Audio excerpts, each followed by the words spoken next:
Assalamualaikum warahmatullahi wabarakatuh, Bu Dewi. Waalaikumsalam warahmatullahi wabarakatuh. Gimana kabarnya? Alhamdulillah sehat. Di sini saya ingin menanyakan beberapa hal tentang dilema etika yang ada di sekolah Bu Dewi.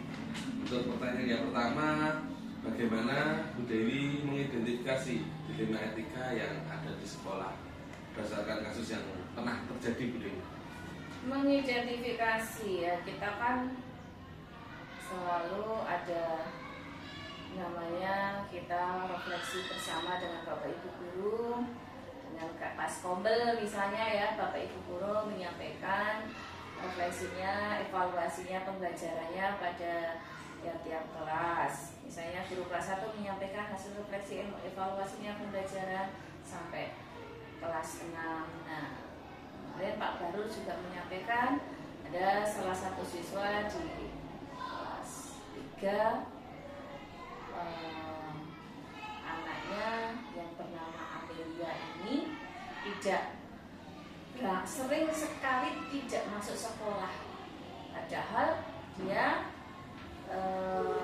siswa aktif di Widyakasa tapi sudah lama nggak masuk sekolah. Kemudian Amelia ini secara kehadiran untuk syarat naik kelas itu kan 90% ya, untuk sekolah di Widya itu ternyata dia tidak memenuhi 90% kehadiran di sekolah, padahal dia nggak pernah masuk. Nah itu kan kemarin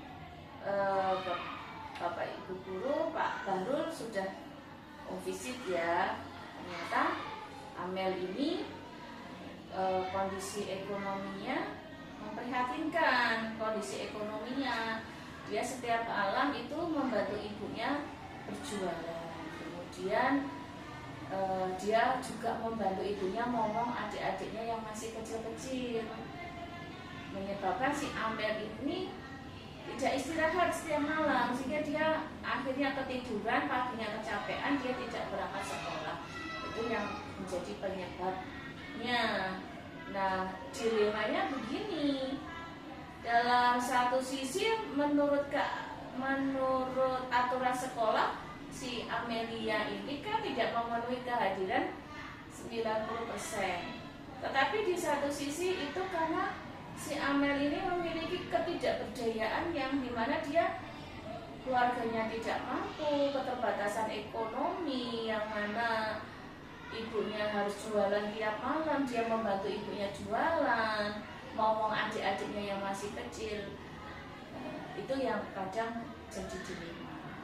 Kami juga sudah melibatkan beberapa pihak terkait dengan Puspaga, kemudian melibatkan komite juga, kemudian guru juga sudah berulang kali home visit.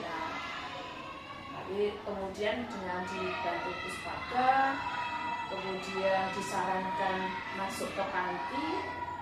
Alhamdulillah sekarang Amel sudah masuk sekolah lagi. Tetapi itu tadi, sebenarnya kehadiran si Amelia ini kan tidak memenuhi 90%. Tapi karena sekarang Amel sudah mau masuk sekolah lagi dan dia sekarang tinggal di panti, dia lebih terjamin dan lebih diperhatikan dan dia semangat sekolah lagi. Ya akhirnya kami bermusyawarah dengan Dewan Guru, si Amelia ini walaupun tidak mencapai 90% kadang tetap kita naikkan. Seperti itu. Terima kasih banyak. Kemudian pertanyaan yang kedua yaitu bagaimana dalam penyelesaian kasus ini ada kedua komponen yang sama-sama benar, itu cara penyelesaiannya sudah apa? Ya,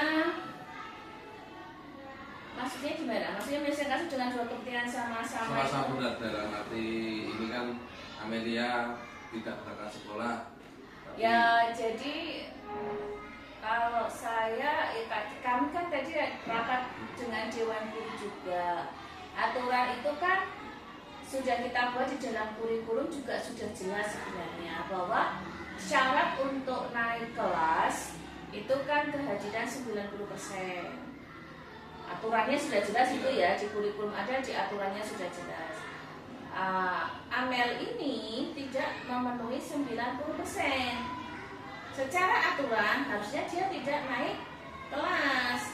Tetapi setelah kita rembukan dengan Dewan Guru dan Amel ini sudah ada perbaikan, sudah mau masuk lagi dan dia mau mengganti tugas-tugasnya, dia berusaha mengejar dengan teman-teman. Kebetulan Amel ini kan juga anak berkebutuhan khusus, anak ABK dengan bantuan dengan tipe slow learner.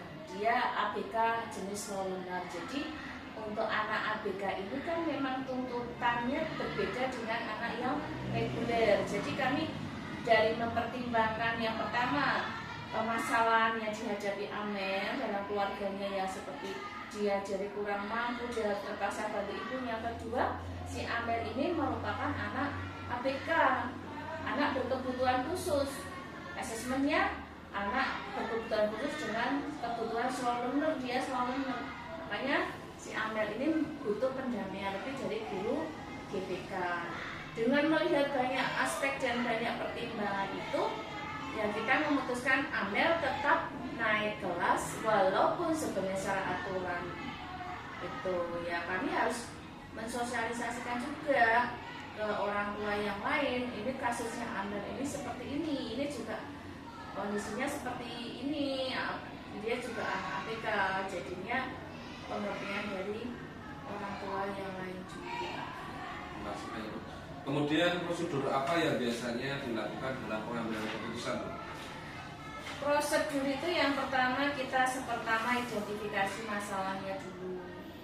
Jadi ini anak kok tidak masuk sekolah, sering tidak berangkat. Apa sih masalahnya? Kita home visit, kita datang ke rumahnya, kita wawancara orang tuanya, kita tanya anaknya, kemudian kondisi ekonomi keluarganya bagaimana. Amel ini ternyata rumahnya aja sangat kasihan ya, tinggal di dekat rel kereta api, rumahnya bukan rumah permanen. Kemudian rumah itu dikatakan layak juga tidak layak, untuk hidup juga tidak layak. Jadi kondisi ekonominya sangat-sangat memprihatinkan. Jadi masalah yang dia nggak berangkat itu bukan karena dia itu nggak mau sekolah, tapi kondisi ekonomi yang membuat dia tidak bisa berangkat seperti teman-teman yang lain. Kemudian melakukan kajian situasi dengan mempertimbangkan dampak sosial, ekonomi, dan psikologis dari si Amel. Kalau si Amel ini nanti tinggal kelar dia malah anaknya down, kemudian semakin terpuruk dia nggak mau berangkat sekolah, malah kasihan dari segi psikologisnya juga. Kemudian kita juga yang pertama harus berikutnya melibatkan pihak-pihak terkait seperti Puspaga.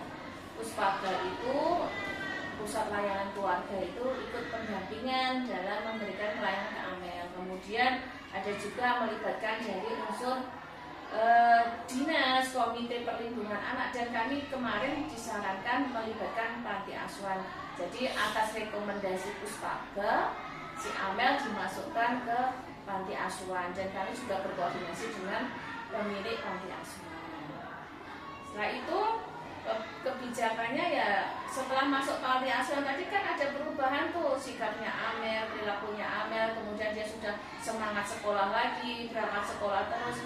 Tapi dengan kondisi yang sekarang dengan kondisinya yang dulu sangat berbeda, sehingga tadi kami mengambil keputusan memberikan bantuan untuk si Amel ini bukan jangan dihukum tidak naik kelas, tapi kita lihat dulu tindak lanjutnya ya kita selalu awasi, kita dampingi, jangan sampai si Amel ini kembali lagi kayak dulu lagi. Tapi dengan sekarang Amel tinggal di panti, lebih terurus dari segi makan, pakaian, kemudian kedisiplinan, keaktifan masuk sekolah, alhamdulillah sekarang sudah masuk sekolah.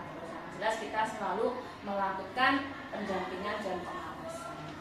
Terima kasih banyak Bu. Kemudian tantangan terbesar dalam pengambilan keputusan di dalam etika yang dalam kelas ini. Iya, tantangannya terbesar itu dalam hal penegakan aturan sekolah, yang mana harus tadi ya aturan untuk naik kelas itu salah satu aturannya adalah 90% itu harus hadir, tapi kasusnya Amel ini kan dia kehadiran di sekolah tidak mencapai 90%. Nah, itu jadi antara kepentingan sosialnya anak, kepentingan kebutuhannya anak agar naik, tapi di satu sisi berbenturan dengan aturan sekolah. Nah, itu yang harus kita pertimbangkan, masa-masa kita membutuhkan masukan dari berbagai pihak, rapat dengan dewan guru, bagaimana nih si Amel baiknya naik apa tidak. Jadi saya tidak bisa memutuskan sendiri, kami putuskan berdasarkan masukan dan rapat dari dewan guru. Ternyata ini kalau kondisinya seperti ini lebih baik tetap naik, dengan catatan dia harus tetap dipantau, didampingi dan diawasi. Terima kasih banyak Bu, di dalam kasus anak ini sangat luar biasa sekali di SD Negeri Widyakasana, bahwasanya kebutuhan murid sangat diutamakan di SD Negeri Widyakasana ini. Terima kasih banyak Bu. Mohon maaf jika banyak salah. Ya, terima kasih Pak Barul. Semoga lancar. Amin amin amin.